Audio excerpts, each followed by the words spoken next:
الذين آمنوا وتطمئن قلوبهم بذكر الله ألا بذكر الله تطمئن القلوب۔ آگے دیکھیے آیت 100 جو خوبصورت آیت، یہ ہے اصل میں وہ آیت جس پہ اب آپ کو کام کرنا ہے انشاءاللہ تعالی اپنی ہدایت کی طلب میں۔ اب نیکسٹ فیز پہ آپ کو اس میں چڑھنا ہے، اور وہ کیسے؟ السابقون الاولون بننا ہے۔ کیسے؟ ہم کہتے ہیں وہ تو بن گئے پچھلے دور کے لوگ، تو وہ تو اپنے دور کے سابقون الاولون تھے جس کا تذکرہ ادھر تھا۔ آپ کو مجھے آج کے اس دور کے سابقون الاولون بننا ہے۔ کیسے؟ ترجمے کو دیکھتے ہیں۔ والسابقون الاولون من المہاجرین والانصار، اور جو مہاجرین اور انصار سابق اور مقدم ہیں، اور جتنے لوگ اخلاص کے ساتھ ان کے پیروکار ہیں، اللہ تعالیٰ ان سب سے راضی ہوا اور وہ اس سے راضی ہوئے، اور اللہ نے ان کے لیے ایسے باغ مہیا کر دیے جن کے نیچے نہریں جاری ہوں گی، جن میں وہ ہمیشہ رہیں گے۔ یہ بہت بڑی کامیابی ہے۔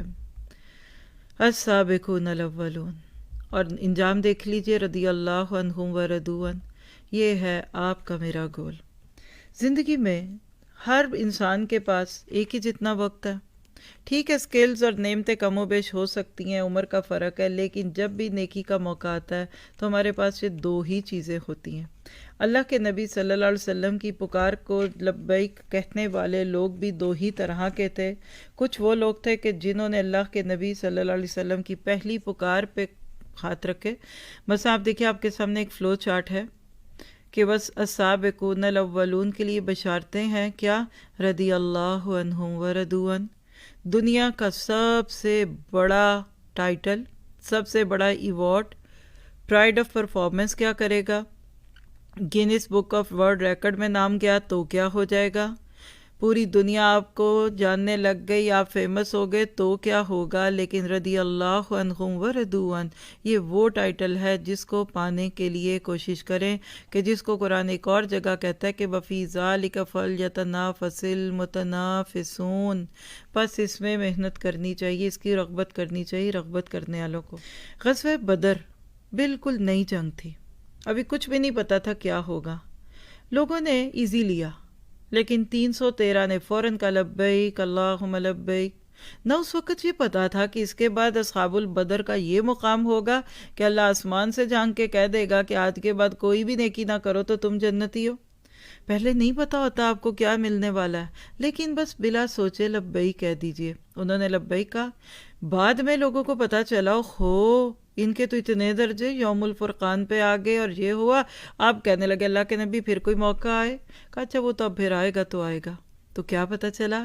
نیکی کی پہلی پکار پہ لبیک، پہلا نافوم آپ کا، پہلی پکار آپ کی، پہلا ہر جگہ آپ کا نام۔ کوئی کام کرنا ہے میں حاضر، یہ چیز چاہیے میں حاضر، یہاں وقت چاہیے میں حاضر، یہاں چابی لے کے جانی ہے میں حاضر۔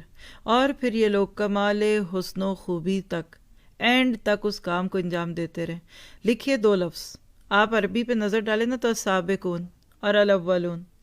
پہلوں میں بھی پہلے کون ہوتے ہیں؟ جو لبیک بھی سب سے پہلے کہتے ہیں، سب سے پہلے انٹر ہوتے ہیں بلڈنگ میں، اور سب سے آخر میں نکلتے ہیں، اور ہر کام کو آخر تک تکمیل کے انجام پہ پہنچا کے جاتے ہیں۔ پھر ہے رضی اللہ عنہم ورضوا عنہ۔ آپ شروع میں جلدی ہیں تو اینڈ پہ نہیں ہیں۔ آپ نے لبیک تو کہہ دیا، اچھے طریقے سے کام شروع کیا، بعد میں وہ کورس ایسا لڑکتا پڑکتا چلا گیا کہ اللہ کی رحمت سے کیا کسی یتیم اور مسکین بچے کے ساتھ معاملہ ہو تو سابقون الاولون نہیں ہے۔ تو لکھیے اس سب کے لیے جن کو ذمہ داریاں ملتی ہیں، اللہ تعالیٰ میں سابقون الاولون میں شامل کر دے۔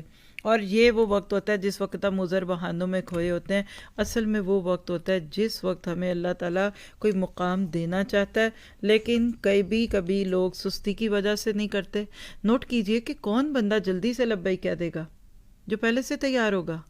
کھلاڑیوں کو دیکھا کریں کیسے کھڑے ہوتے ہیں پہلے سے ریس کے لیے، اور ایک دم 1 2 3 کے بعد بھاگ پڑتے ہیں، اس وقت جا کر کپڑے چینج کریں گے۔